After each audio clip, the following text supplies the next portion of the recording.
I have said it once, and now that we've seen the first weekend of the 2025 MotoGP season, I can say it again. Marc Marquez on the best bike on the grid is bad for the sport. I told you so Tuesday happens now.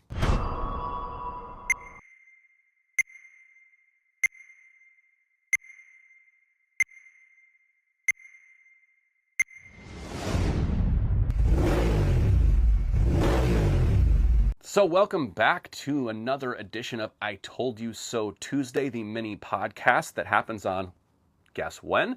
Every Tuesday after race day, before we get into all the I Told You Soing from my previous, predictions for the weekend. I'd like to do a special shout out to my friends over at bisontrack.com. Cool shirt. You should see the back of it. If you go to their website, you for sure can. Cool little shirt. Go get yourself one at bisontrack.com. So on Friday or Saturday, I don't even remember which day at this point, I did a little video where I told you my weekend predictions, and now it's Tuesday and I get to say I told you so. Or not. Let's see how I did. Now, those new to the channel and those didn't see the video on Saturday, I'm doing the predictions for the weekend a little bit differently this year because I'm playing MotoGP Fantasy. You can go to play MotoGP Fantasy as well. It's motogp.com/fantasy. I believe that's it. Anyway, just search it, Google it, do your thing. You'll find it.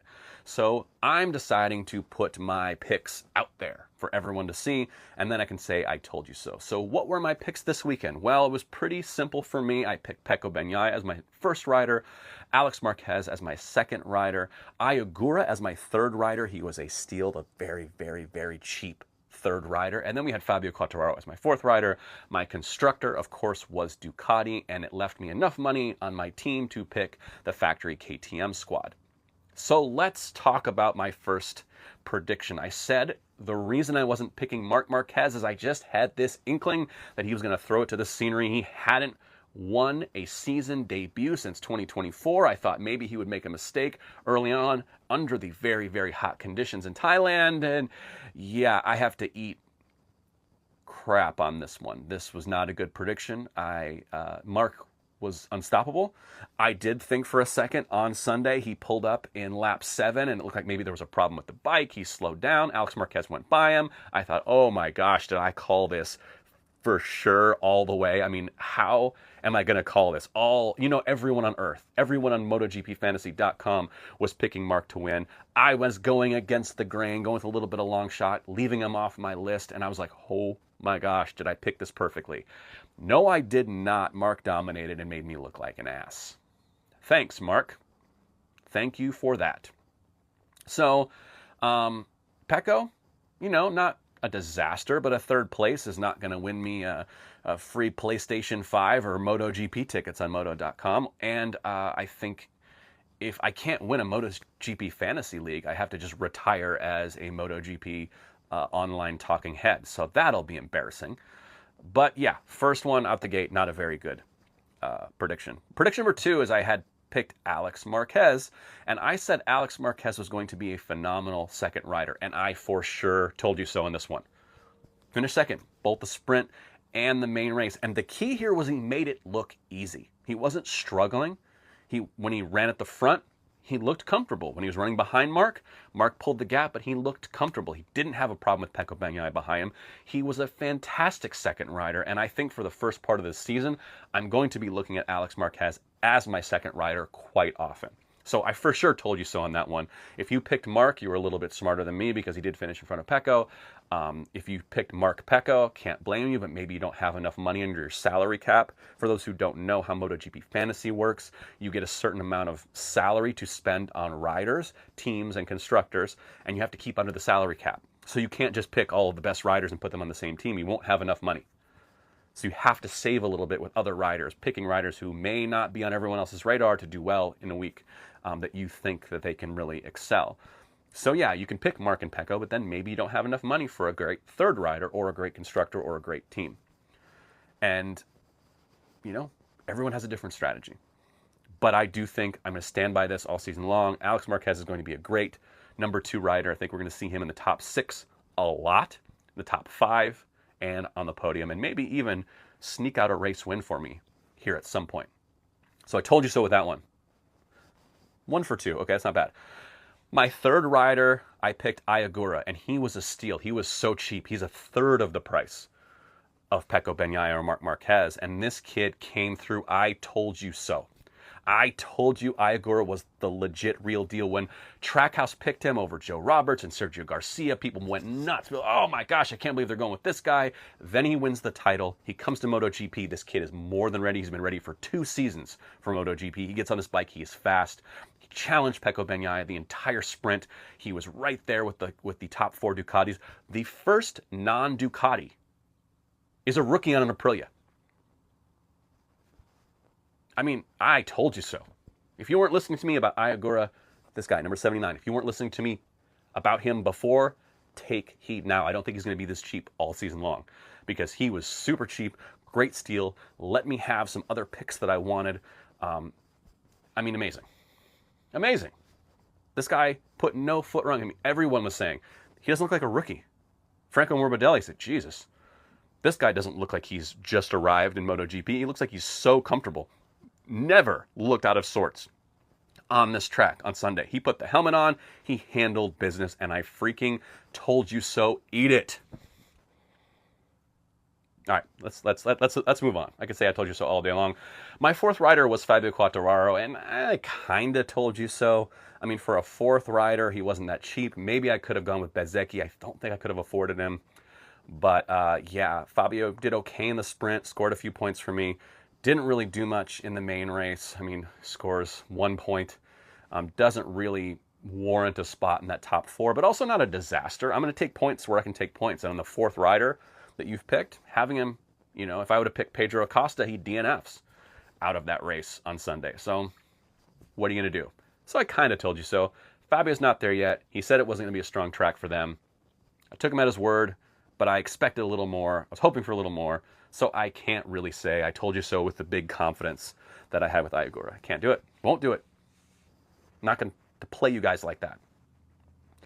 For my constructor on my MotoGP fantasy team, I went with Ducati. Duh. Yeah, I know. MotoGP Nostradamus over here, picking Ducati as the constructor of the week. And I'm going to be honest, I will probably pick Ducati as my constructor all season long and figure out how to finagle the rest of my grid to afford them. Yes, they're going to be the most expensive constructor to have as, you know, on my fantasy team, but it's going to be worth it every single week, and it's going to guarantee me points every single week. I will not be making a gamble and choosing Aprilia. I'm just not going to do it. I'm just not going to do it. I'm going to spend the money on the constructor every single week, and then I'm going to make the riders fit and try to find that diamond in the rough like Ayagura every single week. I can see myself looking at Fabio Di Giannantonio in a few weeks' time when he gets healthier, looking at him to steal some points from the big guys, looking at people like Franco Morbidelli or Marco Bezzecchi, or even Fabio Quartararo to steal some points from the big guys so I don't have to pay top dollar for all my riders, so I can afford Ducati as my constructor. It's going to happen all year long. I'm telling you right now, I'm calling my shot. Now, my last pick was, I said the KTM factory team. Those are my team for the week.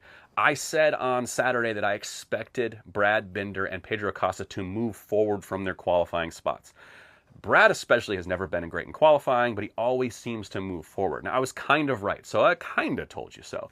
But seeing Pedro crash out on Sunday made me look a little stupid and didn't really give me that many points at the KTM factory team. This kid's got to finish races. Like, he has to finish races. There's no question he's massively talented. But it feels like the pressure gets to him a little too often. He's crashing a little too much. It happens when you're a young rider. You're pushing. You don't know exactly where the limit is. Maybe there's something on the bike he doesn't like. But he's got to finish races. And he's got to score points for me when he's on my team. Now, I was bouncing back and forth between Gresini and KTM. I think Gresini would have cost me a little more. Don't quote me on that. I don't really remember. Maybe I just made a mistake. I actually thought I had Gresini when I set my lineup, and then I looked back and it was KTM. I was trying all sorts of different incarnations, and that's what I ended up with. No hard feelings. I feel like I'm halfway. I'm like right in the center in my league and in the main league for MotoGP. So I'm, in the top 50% of the category after 1 week. Not bad for an I told you so type situation. Now, the biggest I told you so is nothing to do with MotoGP Fantasy, and it has nothing to do with this week just in general. It has to do with MotoGP overall. And this is an article I wrote, I believe, last year on horsepowerrodeo.com, on the blog. The headline was, Marc Marquez on the best bike is bad for MotoGP. I'm going to repeat that. Marc Marquez riding the best bike is bad for MotoGP. I'm not saying I want to see Marc on a bad bike, but I think MotoGP is more entertaining when he's on the second best bike on the grid, the third best bike on the grid, like he was last year. We saw him on the second best bike last year, fighting at the front, fighting for wins, creating chaos, creating mayhem, having to push really hard for everything on the track. I'm standing by this after this week. I told you so. I mean, look at what ease Marc Marquez won this first Grand Prix. I was watching it. I know he dropped behind his brother on Sunday. He sat there for a while. In my mind, there was no question he was going to win that Grand Prix. He could have moved past Alex at any point he wanted to. It was a tire pressure thing. He wanted to make sure that he was not going to be issued that penalty because that was the only thing that was going to keep him from winning this race. This was not a competitive race. Even though it may have seemed it was competitive, this was not a competitive race, and I think we're in for more of this. Think back to 2019 when the Honda was basically the best bike on the grid, at least for Marc. It wasn't good for anybody else, but it was the best bike for Marc. First or second every single race. He won the championship by the Thailand round. It was never really a question of if, it was always a question of when.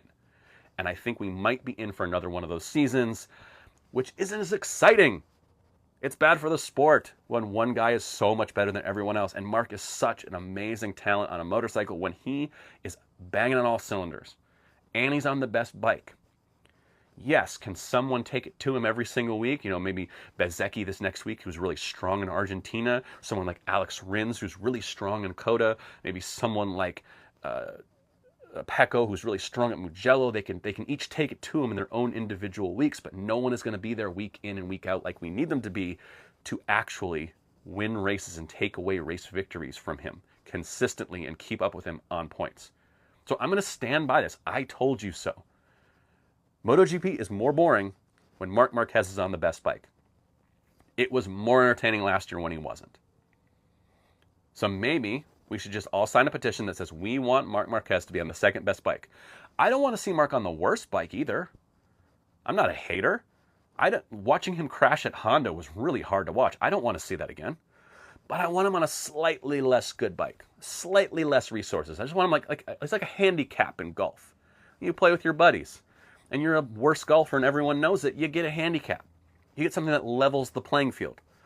Let's just put Marc Marquez, take away a front tire or something, make him go on the less optimal front tire. I don't know what the answer is.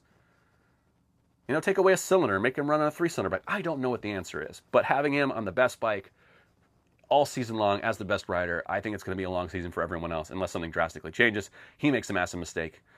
We'll see if anyone can keep track. Maybe I'm just talking up my ass, but I'm pretty sure last season is going to go down as much more entertaining because Marc was a wild card. This year, Marc's not a wild card. He's the Joker, which is also a wild card now that I think about it. Yeah, that was poorly phrased. He's the ace now.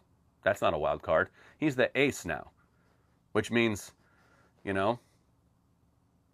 not going to be good for anyone else when the ace is winning races on the ace bike. Told you so. All right, that does it for me on this edition of I Told You So Tuesday. Please like, follow, share, match all the buttons so you can follow here on YouTube and on TikTok. Make sure you're getting all the MotoGP goodness you can handle all season long. And thank you so much for joining me.